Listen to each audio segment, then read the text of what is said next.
Okay, here's a short one for you today, but if you stay to the end, I promise you'll have the simplest way you can possibly budget. Everyone needs a plan. If you want to wind up somewhere good with your finances, you need a plan to get you there. And a budget is just a financial plan. But I bet most people don't enjoy spending hours in Excel creating a nice spreadsheet like I do. And you might not want to pay for an app that you still have to sit down and set up categories for. So if you're that person and you want the simplest way to budget, how are you going to do it? Well, today we're going to find out. I thought about calling this the lazy man's budget, but the truth is there's no such thing as a lazy man's budget. Anyone who is putting time and effort at all into making a financial plan for their future isn't being lazy.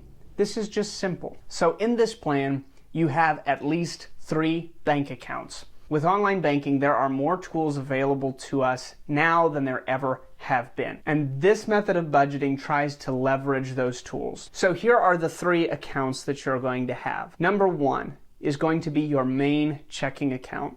This is where all of the money from your paycheck hits and then is divvied up. Number 2, you're going to have a high yield savings account that acts as your emergency fund. And your 3rd account is going to be for miscellaneous purchases. And I'll explain what I mean by that. So what you want to do first is get out a pen and pencil or make a note in your phone and write down whatever your monthly income is. Then what you're going to do underneath that is list every monthly expense that is recurring. That means anything that you pay every single month, you're going to want to write down. Things like your mortgage or rent, your utilities, your phone bill, even things like Netflix or Amazon Prime, all of your subscriptions. If you have a car payment, this is where this would go. Anything you know is coming out of your paycheck consistently every single month. Then what you're going to want to do is add all of that up together. So for example, if you bring home $5,000 a month and you list out your mortgage, your utilities, a car payment, insurance, and a few subscriptions, and that amount comes to $3,000, you would have $2,000 left. This $2,000 can be used for gas, groceries, restaurants, and whatever else you want to spend it on. Okay, so now that you have those numbers, you can go ahead and open your accounts. 2 checking accounts at least, and 1 high yield savings account. I would recommend opening this high yield savings account at another institution. This is what I've always done for my emergency fund. It adds that much more space between you and the money that you're trying to save for emergencies. If it's at the same institution, it can be too easy to fall into the trap of transferring money from your savings into your checking account, and you don't want to do it that way. So once you've opened your high yield savings account and your 2 checking accounts, now it's time to set up the automatic transfers. So your main checking account is going to be responsible for distributing money as well as paying out those recurring monthly expenses. So as soon as you deposit that check, the money that is going to be coming out as a recurring expense will stay in that account. The rest can be transferred to your savings and your spending account. This way, when the bank comes for your mortgage payment, your Netflix subscription, your car payment, or your insurance,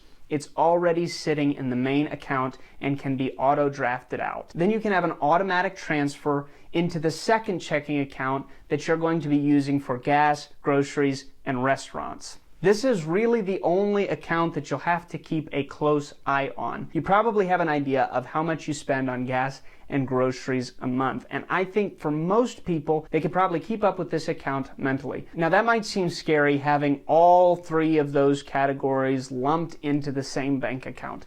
And if that's you, listen, there is no shame in opening 3 bank accounts, using one for your groceries, using one for your gas, and using one for restaurants. This is why I say at least 3 accounts, because you can always open more if you want. Order the debit cards, get a label maker, and mark them. You might have a little bit of a thicker wallet, but your future self will thank you for having a plan. So once you have at least these 3 accounts set up, test it out a month. Keep a very close eye on things and make sure that you don't run too low in your main checking account. I would recommend adding a little bit of margin into that main checking account, because the last thing you want is to not pay your mortgage because you miscalculated how much a utility costs. Once you've run this through for a few months and kind of honed things in, you can maybe keep less of an eye on it, but still check frequently. It may seem like a strange strategy, but the truth is, if you're not budgeting now, you're kind of playing roulette with your finances. And this,